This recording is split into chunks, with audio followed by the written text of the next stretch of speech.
que você abra, por favor, a sua Bíblia comigo no livro de Eclesiastes. Nós vamos ter 2 momentos aí com um intervalo no meio de ministração.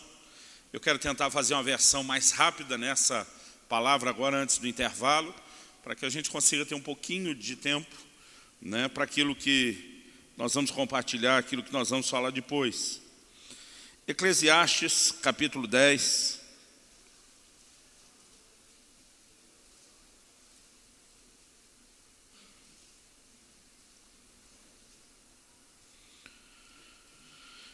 Eu quero que você abra comigo no versículo 1.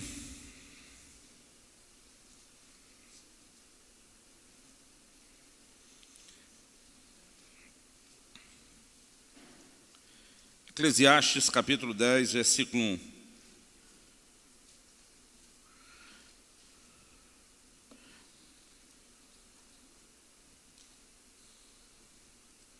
Alguns anos atrás, Deus me deu uma experiência, Ele falou muito forte comigo durante um sonho, a respeito disso que eu sinto compartilhar nesse primeiro momento. Eu creio, né, o próprio nome da conferência, eu gostei muito, Homens de Verdade. Um dos momentos onde a Bíblia usa essa expressão, né, quando Jetro está aconselhando Moisés sobre que tipo de gente, com que tipo de gente ele poderia contar no trabalho do Senhor, com que tipo de gente ele poderia mobilizar. E quando ele usa a expressão homens de verdade, ele está falando de gente de caráter. Eu creio que o desejo do coração de Deus, desde a criação, né, é que o homem pudesse manifestar a sua imagem, sua semelhança, refletir quem ele é. E nesse texto Deus falou comigo algo muito forte, alguns anos atrás. Eu tinha preparado uma mensagem que eu iria pregar no domingo na nossa igreja. E durante a semana eu quis ganhar tempo, deixei tudo já pronto, encaminhado, porque no final de semana eu estaria em outra cidade, pregando, ministrando, com agenda assim, muito corrida. Mas eu me lembro que no sábado à noite, eu fui dormir já muito tarde. Nós tivemos um culto, eu tirei um tempo com a liderança da igreja depois do culto. Depois eu e minha esposa sentamos com o pastor e a sua esposa. E eu lembro que eu fui dormir já perto de umas 3 da manhã. Mas durante aquele dia começou a vir no meu espírito uma impressão de que a mensagem que eu tinha preparado para o domingo, deixado pronta com antecedência, não era a mensagem que eu deveria compartilhar e pregar.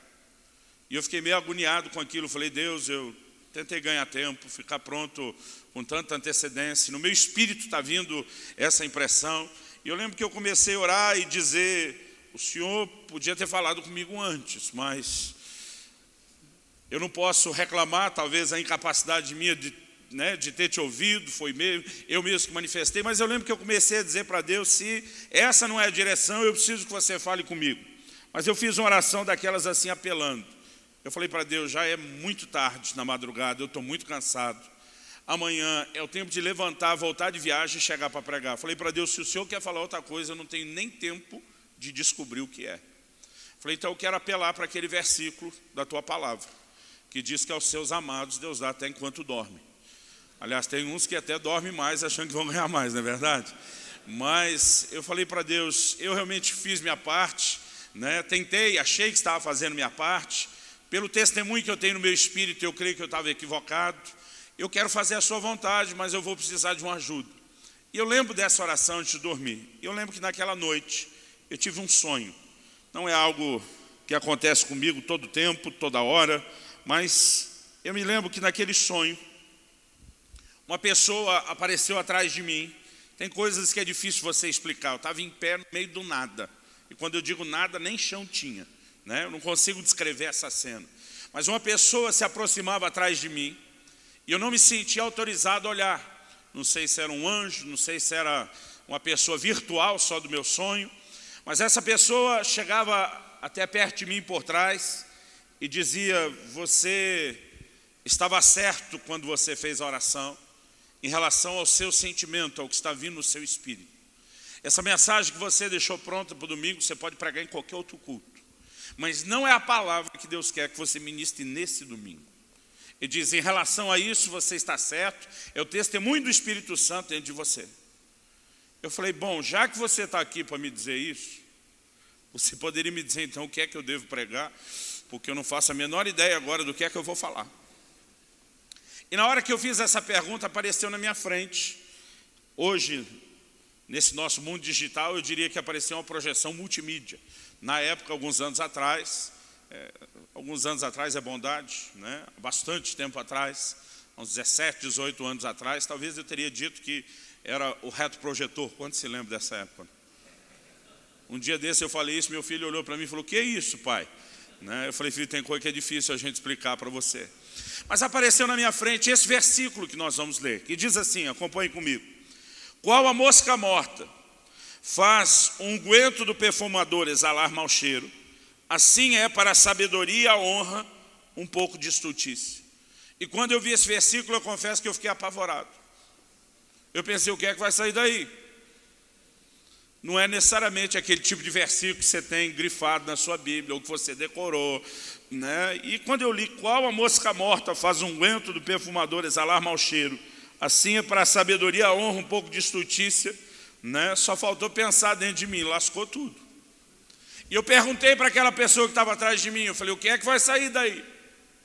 E ele me disse assim: existem duas mensagens nesse versículo. Uma deles é a mensagem literal, a outra deles é a mensagem simbólica. Eu falei: eu não estou entendendo nem a literal. Porque ele me disse: Deus quer que você fale a mensagem simbólica, a profética. Quando eu falei: eu não estou entendendo nem a literal, ele me explicou. Ele diz: o que esse texto está dizendo é basicamente o que vocês dizem com aquele ditado: fulano pode acertar 1000 vezes, em alguns lugares o ditado é 100 vezes, mas se errar uma. Ele diz basicamente, o que o texto está dizendo é que um pouco de coisa ruim às vezes pesa mais do que muita coisa boa. Então, um pouco de estultícia compromete toda a sabedoria e a honra que alguém edificou e construiu ao longo da sua vida. Às vezes um minuto de bobeira, onde nós fazemos escolhas erradas, pode comprometer toda uma história de integridade e honra. Mas ele falou a respeito da outra figura e diz: assim como a mosca morta faz um unguento do perfumista exalar mau cheiro. Alguns anos atrás, eu tive o privilégio de conhecer no Cairo, no Egito, uma fábrica de perfume dessas do estilo de antigamente. Quando não existia nenhuma produção química de perfume nesses dias bíblicos, como eles faziam? Eles trabalhavam com uma essência que era colocada, inserida dentro do óleo. Às vezes a Bíblia vai usar a expressão sobre se ungir, né, sobre colocar o óleo, e às vezes a gente não para pensar que no contexto deles isso era se perfumar. Quando Jesus diz para a pessoa que está jejuando: unge o teu rosto com óleo, ele está dizendo: bota uma cara boa, se veste bem, se arruma e se perfuma. E naquela hora ele falou: o unguento do perfumista foi comprometido por causa de algumas moscas que ao caírem dentro dele morreram, e ao morrerem exalaram mau cheiro. Alguns insetos têm essa capacidade. Eu não sei qual o nome aqui em Goiânia, em São Paulo, onde me criei, e mesmo no Paraná, onde eu moro hoje, tem um bichinho que a gente chama de Maria Fedida. Tem lugar, é esse nome aqui? Tem lugar que é fede, tem todo tipo de nome, né? Mas alguns insetos têm essa capacidade de, ao morrer, emitir mau cheiro. E a pessoa me dizia: essa mosca em questão não é a mosca doméstica que você conhece, nem necessariamente a varejeira, mas era algo parecido, que ao morrer emitia um mau cheiro. Ele diz: quando essas moscas caíam no unguento, o fedor, o mau cheiro delas, tinha a capacidade de encobrir o cheiro bom do perfume. Então, assim como a sabedoria e a honra, muita sabedoria e honra, são comprometidas por um pouco de estultícia, o texto está dizendo que muito óleo também pode ser comprometido por moscas. E ele disse o seguinte: a mensagem simbólica por trás disso, que você deveria proclamar, é que o óleo está relacionado com unção. E a ação do Espírito Santo em questão tem muito a ver com um bom testemunho. Ele me citou aquele texto que diz que Deus, por meio de nós, manifesta o bom perfume de Cristo, quando Paulo escreve aos Coríntios. Ele diz: mas a mosca é um símbolo de impureza. A mosca, ela está associada, né, ao pecado e à impureza. E ele diz basicamente: a mensagem que Deus quer que você pregue é que você traga uma advertência à igreja, que um pouco de impureza é suficiente para comprometer muita coisa boa. mesmo a unção e a santidade de Deus na vida de alguém. E naquela hora ele me fez uma pergunta. Ele diz: o foco e o trilho da sua mensagem vai estar baseado na resposta a essa pergunta. E a pergunta que ele me fez no sonho foi: por que foi que as moscas caíram dentro do óleo? E minha resposta foi bem honesta, autêntica. Eu disse: eu sei lá. O texto só está dizendo que caiu, não diz como. Mas ele me respondeu e disse: é uma questão de lógica. As moscas só caíram dentro de um guento porque ele estava descoberto, porque ele estava destampado. Se tivesse protegido, elas não teriam caído dentro. E basicamente o que ele me orientou a falar naquele dia, e isso é o que, de forma breve, eu quero compartilhar nesse primeiro momento, é acerca da nossa responsabilidade de preservarmos aquilo que Deus nos tem dado, de preservarmos o que Deus tem nos confiado, de termos uma atitude, uma decisão de proteger a santidade e a unção de Deus na nossa vida. Você pode dizer amém?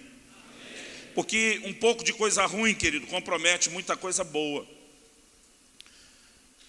A palavra de Deus diz em Cantares Salomão 2,15, eu ouvi esse texto desde criança, eu demorei para entender exatamente o que dizia, mas o texto fala daquelas pequenas raposinhas que destroem as vinhas.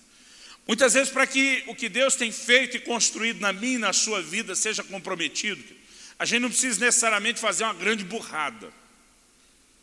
Mas um pouco de coisa ruim tem o poder de comprometer muita coisa boa. E muitas vezes a gente não consegue entender uma mensagem clara na Bíblia, forte, repetida, a respeito de vigilância, a respeito do nível de cuidado que eu e você precisamos ter para que aquilo que Deus está edificando na minha e na sua vida não seja comprometido. Eu tenho visto muita gente que a visão dele de santidade é: se eu conseguir vencer basicamente nessas áreas, que são os grandes problemas, já deve estar bom. Eu particularmente acredito, querido, que eu e você precisamos entrar num lugar ainda mais profundo em Deus. Você pode dizer amém? Um dia desse eu perguntei: pode dizer amém? O engraçadinho respondeu: posso. Aí eu tinha dito para mim mesmo que eu nunca mais ia fazer a pergunta: pode dizer amém? Eu só ia falar amém, né?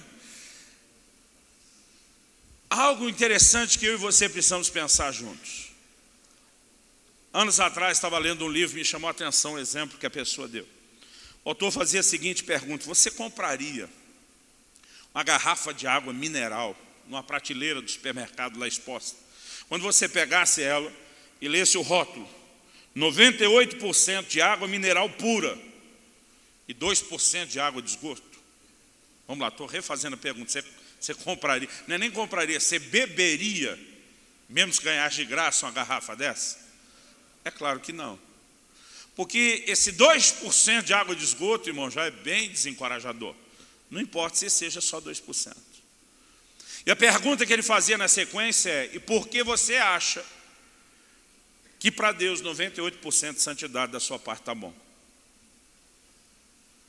Há um lugar, querido, onde nós podemos entrar, que não precisa ser necessariamente um peso, até porque a palavra de Deus diz: os seus mandamentos não são penosos. Quando eu e você aprendemos a desenvolver uma vida no Espírito e construir com Deus esse relacionamento, querido, há um lugar profundo de obediência e santidade onde nós podemos entrar e viver sem que isso seja um peso. Agora, eu creio que nós precisamos desenvolver uma mentalidade, querido, de não negociarmos, de não tolerarmos, nem com as pequenas impurezas a gente pode fazer negócio. A gente tem que ter uma atitude, uma decisão muito forte no nosso coração, de dizer: eu não apenas vou edificar, eu vou construir, eu não apenas vou levar além o que Deus tem me dado e o que Ele está construindo dentro de mim, mas eu realmente vou ter muito cuidado para em momento nenhum comprometer aquilo que Ele tem feito. Aquele dia, Deus começou a mexer com algumas coisas assim muito fortes dentro de mim, que eu creio que o impacto daquela palavra e desse sonho não foi só o que aconteceu com a igreja, na minha própria vida, como homem de Deus em primeiro lugar, né, como pastor e ministro também em segundo lugar, porque algo que eu e você precisamos entender é que a santidade de Deus é o nosso maior patrimônio. Vira para alguém perto de você, faz a melhor cara de crente que você puder. Fala para ele: a santidade de Deus é o maior patrimônio que você tem. Outro dia alguém me questionou, falou: pastor, mas o maior patrimônio não seria Deus? Eu falei: pois é, mas como a Bíblia diz, sem santificação ninguém verá o Senhor. O próprio Deus só permanece sendo seu maior valor, seu maior bem, seu maior patrimônio, se você aprender a andar em santidade. E é importante que eu e você possamos entender, porque eu me lembro que alguns anos atrás uma pessoa me fez uma pergunta, e às vezes tem formas interessantes você transmitir alguns valores. Eu era um adolescente ainda, e a pessoa me perguntou: você venderia o seu dedo, eu nunca lembro se é minguinho ou mindinho? Minguinho, o mínimo, resolveu tudo, obrigado. Você venderia esse dedo menorzinho, o dedo mínimo da sua mão esquerda, por $1 milhão? E o câmbio do dólar na época acho que estava melhor do que agora. Eu lembro que minha reação foi: de jeito nenhum. Ele falou: cara, eu estou falando de $1 milhão. Eu falei: não importa, você está falando do meu dedo. Ele falou: mas é o menorzinho, da mão esquerda, que você menos usa, por muito dinheiro. Eu falei: não venderia. Ele falou: e se aumentasse o preço? Eu falei: não tem preço, eu não venderia. E quando eu respondi isso, ele falou: pois é, agora tente você imaginar quanto é que não vale a santidade de Deus. Porque Jesus lá em Mateus, no capítulo 5, de 27 a 30, diz: se o teu olho te faz tropeçar, arranca e lança fora de ti. Se a tua mão te faz tropeçar, corta ela, joga fora de ti, mas não peque contra o Senhor. Ele disse: você não se livraria dessa mão por $1 milhão, por $10 milhões. Mas a Bíblia diz que você tinha que estar disposto a se livrar dela para não comprometer a santidade. A pergunta que ele me fez: quanto é que não vale a santidade de Deus na sua vida? Embora eu estivesse usando um argumento bem natural, uma apelação, eu diria, aquilo parece que me fez cair a ficha. Porque há algumas coisas que eu e você precisamos entender, querido. Deus não quer apenas que eu e você sejamos pessoas bem-sucedidas nas coisas terrenas. Deus não quer apenas que você seja um excelente marido, um abençoado, um pai de família, um próspero homem de negócio, alguém frutífero no seu ministério. Mais do que todas essas coisas, o que Deus mais espera é que você realmente pertença a Ele e que você transborde em todas as outras áreas da vida a consequência de desenvolver com Ele um forte nível de compromisso. E naquele dia eu comecei a levar em consideração algumas coisas que Deus falou comigo naquele sonho. Uma das coisas que aquela pessoa me disse foi: quando você pregar essa mensagem, o Senhor quer que você conte aquela história do seu primo. E quando ele falou e explicou o que era a história, ele mexeu com algo que estava assim, quase apagado na minha memória, quase apagado na minha lembrança. Mas basicamente, a essência do que eu quero passar bem depressa, rápido nesse primeiro momento, é que eu e você precisamos ter uma atitude séria de vigilância e de cuidado, de não brincar com as coisas de Deus. Porque naquela noite aquele anjo diz: muitos casamentos que você precisou trabalhar a restauração, de pessoas caírem em adultério. Essas pessoas não erraram da noite para o dia. Aliás, alguém disse com muita propriedade que o homem de Deus não cai, o homem de Deus vai caindo. E diz: algumas dessas pessoas, antes de terem entrado no terreno do adultério, primeiro começaram a brincar com alguns flertes. E ele começou a falar de como pequenas coisas foram a porta de entrada para grandes tragédias. Porque um pouco de coisa ruim tem o poder de estragar muita coisa boa. E naquela hora ele diz: conte às pessoas aquela história do seu primo. E basicamente o que aconteceu entre eu e meu primo, eu quero que isso fique como uma ilustração para você. Eu tinha mais ou menos 12 ou 13 anos de idade, eu não tenho certeza. Meu primo era um ano mais novo que eu. Então se eu tinha 12, ele tinha 11, se eu tinha 13, ele tinha 12. Naquela época, eu falo para meus filhos que eles não conheceram, né, essa fase de esse tipo de brincadeira e diversão. Naquela época, nosso lugar, nosso ambiente predileto de brincadeira e diversão eram as casas em construção. O bairro onde eu me criei, eu diria que talvez 60, 70, não sei mensurar isso, % das casas foram construídas lá, eu vi ser construído. Na maioria delas nós brincamos naquelas construções. Principalmente quando chegava a fase da construção que batia a laje, tinha um monte de areia perto para pular de lá em cima. Era o nosso momento preferido. Eu lembro que meu primo veio nos visitar, ele morava em outra cidade, ele e a mãe dele, minha tia, vieram nos visitar, eram férias da escola. Ele chegou no dia anterior, já à tarde, à noite, então a gente logo se acomodou, foi dormir, e acordamos no dia seguinte naquela ansiedade de dizer, nós vamos sair brincar. Só que amanheceu chovendo. E por conta da chuva, nossas mães não deixaram a gente sair de casa. Choveu a manhã toda, e choveu a hora do almoço, e choveu o início da tarde. E a gente só tinha um lugar para brincar, que era coberto, que não chovia, que era a garagem de casa. Mas naquela época, os que têm pelo menos minha idade devem lembrar disso em relação aos seus pais. Primeiro, não era todo mundo que tinha condição de ter carro. E quem tinha, normalmente, deixava o carro guardado na garagem durante a semana para tirar no domingo. Eu nunca entendi por que meu pai tinha um carro e ia trabalhar de ônibus. Então o carro estava ali atrapalhando a cena, né, o lugar da brincadeira, e a gente não tinha muito o que fazer, estava um tédio. Lá pelas 4 da tarde, deu uma estiada. Quando parou a chuva, a gente só se olhou e disse, vamos embora. E meu primo correu no quarto se arrumar. Na verdade, era assim, estava descalço, foi botar um tênis e voltou. E quando meu primo volta, ele está calçando, usando no pé. Agora nós vamos descobrir, quem tem pelo menos minha idade, um bamba. Quando se lembra da época do bamba? Tem um monte de vídeo que a gente já fez. Talvez a sua dúvida e a sua pergunta já está respondida aqui. Então você pode também assinar o nosso canal do YouTube para você sempre receber as atualizações dos novos programas.